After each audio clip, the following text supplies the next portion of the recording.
have that conversation with each other. Talk about your health goals. Talk about, hey, listen, I want to do this for my health. I'm not feeling as good as I feel like I want to feel. And I know it's because I don't like what I see in the mirror. And I want to take charge of this. And I would love for you to support me. Welcome to the Legendary Life Podcast, where it's all about taking control of your health, losing fat, transforming your body, and living the life you deserve with celebrity fitness trainer and longevity enthusiast, Ted Rice.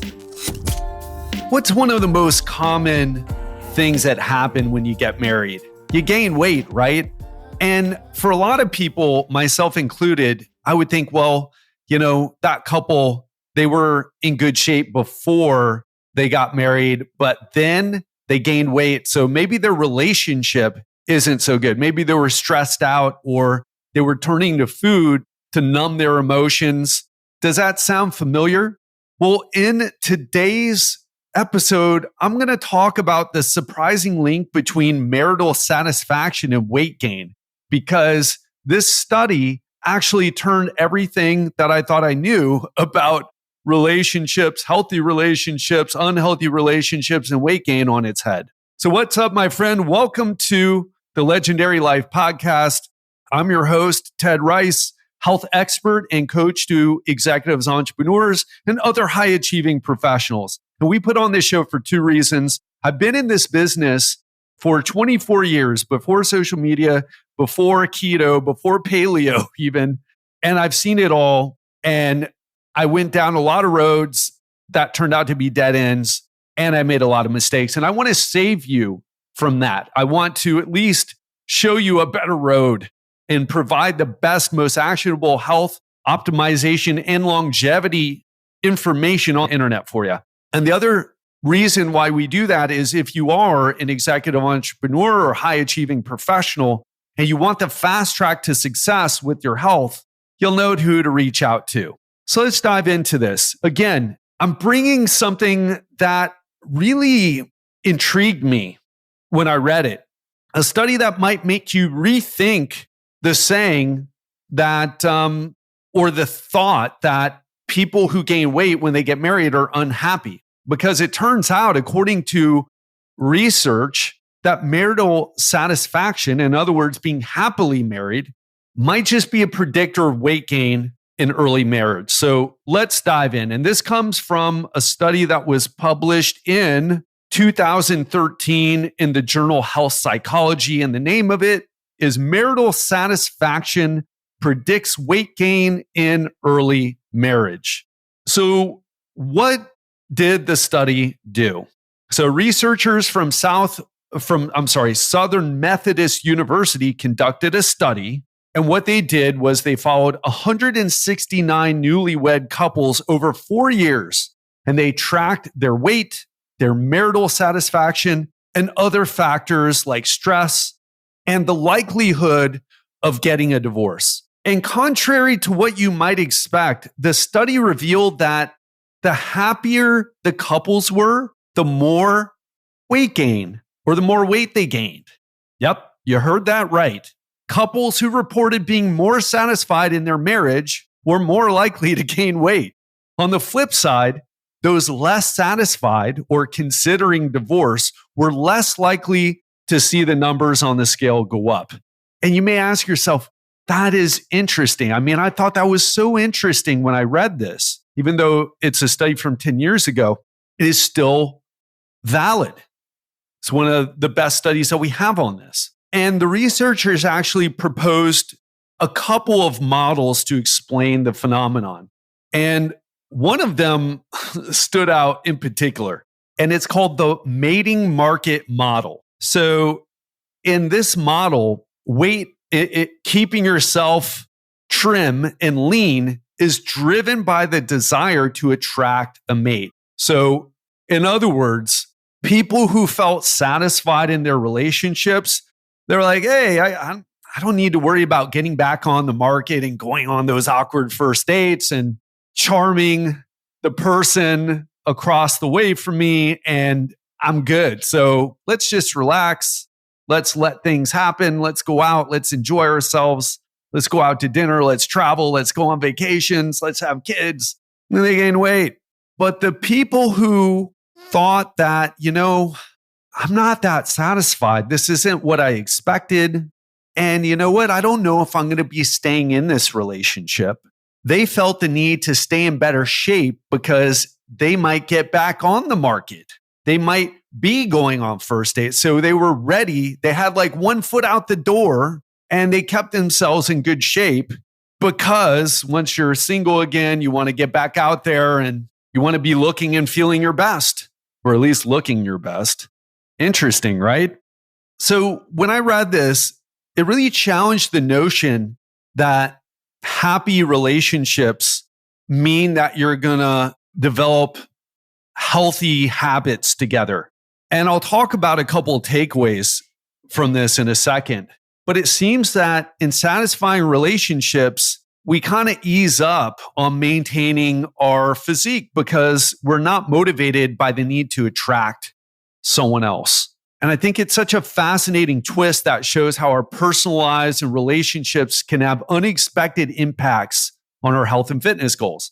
So here's my take. Number one is that it's a bit of a, let's say, I hesitate to use the word toxic mindset, but it's a little messed up. If you're thinking the only time that I need to be in shape is when I get back out on the market. The mating market, that is, not Whole Foods or farmer's market, but the mating market. It's a little messed up that we think that way. And when I say think, I mean like we unconsciously react this way. We just don't put as much emphasis on it unless we feel like we're going to be going on dates again. It's a little messed up, I think. However, it seems, at least based on this sample, this 164 was it 164 couples? 169 couples over 4 years. So again, millions of people out there and millions of couples out there, but it's a significant amount of people. And these are the trends.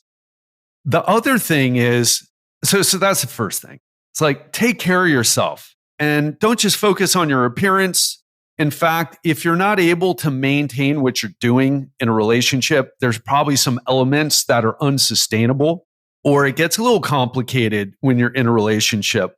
In my marriage, first and only marriage, I'm divorced now, but I did gain weight, and there was some issues combining our lifestyles. And I was way more into fitness. She was into work. And I had problems maintaining my weight because I would more of an emotional eater and she wasn't. But now I'm in a relationship, and the woman I'm in a relationship with, she's very focused on her health. And it's not just about appearance, by the way, it's health. So the first takeaway, again, it's a little messed up, I think. Again, I try not to be too judgmental here because we all end up, there's parts of me that I like to change. And I'm not saying that to be nice. I'm saying like, don't fall into that trap of getting fat when you're feeling good and then like, oh gosh, I need to get in shape. I'm going to get a divorce. I'm going to be dating again. Don't fall into that trap. Be more sustainable with your habits. And the second is that when you get into a relationship, or if you're in a relationship now, be partners in supporting each other in better health, because it's not just about how you look. Health has tremendous effects. For example, if one person, this happens a lot with some of the potential clients that I speak to on those breakthrough calls that I'm always talking about. And I've talked to men where men were talking to me because their wives were seriously worried about their health, worried. So it wasn't even like it wasn't motivated by that. They didn't say like they were on the verge of divorce or anything like that. It was the wife was seriously concerned about the man's health, because men, I know there's a lot of talk about women putting family first, but a lot of men do the same thing. They put work first. They put themselves last, especially their health. And men, we have more of a tendency to drink alcohol when we're stressed, and work creates a lot of stress, especially if you're an executive entrepreneur, high achieving professional. And there's a lot of socializing, that goes along with that. And too much of it puts you in a bad place. And then your wife is worried about you. And on the other side of that, I've spoken to several women who told me, and when a couple women say this, there's way more women feeling this way or doing this. I've had women say, my husband wants to have sex, but I don't want to have sex with him because I don't feel comfortable with how I look, even though having more sex would probably help the situation because sex is exercise. It relieves stress. So focus on health and be in a situation, have those conversations with each other and support each other. Because one of the issues that I see is that I try to stay away from this now when couples are having trouble and I feel like they're talking, one of the people in the relationship is talking to me because they really want to focus on their health and get in better shape. But the other person in the relationship's sabotaging, either consciously, unconsciously, don't realize that they're doing it.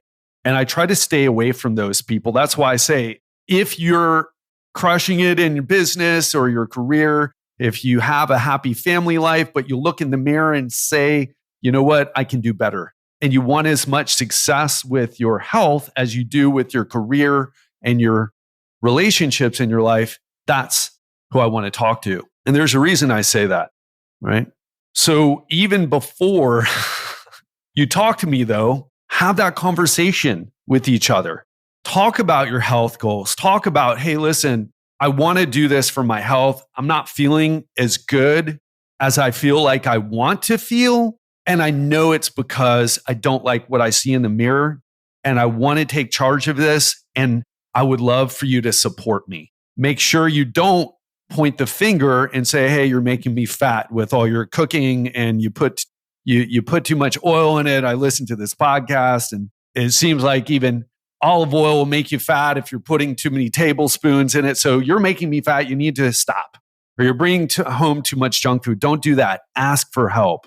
Ask for support. Really important. So anyway, what are you hearing today? What is true for you here, right? What is something that you can act on? And the last thought I'd leave you with is be healthy. Focus on that. You owe it not just to yourself, but also to your partner and to your children. And you don't have to be ripped. You don't have to have six-pack abs, but look like you're making an effort. Otherwise, you're just falling into the trap that so many Americans fall into, and you don't want that. So again, what did you hear today that you can take action on? That's the question I want to leave you with. And I also want to ask you, have you signed up for my newsletter where I kind of break this down in a written format and also share exercise videos, mobility, training videos, other things that it's really hard to share in the podcast format. So go to legendarylifepodcast.com/newsletter. That's legendarylifepodcast.com/newsletter and sign up if you want to take our relationship to the next level and you want to see some of the videos that I've been talking about. That's it for me. Hope you have an amazing week and I'll speak to you soon. And on Friday, we're going to talk about motivation and how to get back on track. So do you feel like you lack motivation or inspiration? Do you blame big food companies for making processed junk food so delicious, or big tech for making social media apps so addictive? Or worse, you generally blame the world for all the bad things that happen to you. Well, hopefully it's not that extreme, but if there's something about you that has this tendency to not take responsibility, even if you are a victim of something, well, that's what the episode on Friday is going to be about. So if you want to find out my 3 proven steps to get back on track, especially if you feel like there's so many things working against you, you'll want to tune in on Friday because I'm going to share this with you. Hope you have a great one and speak to you on Friday.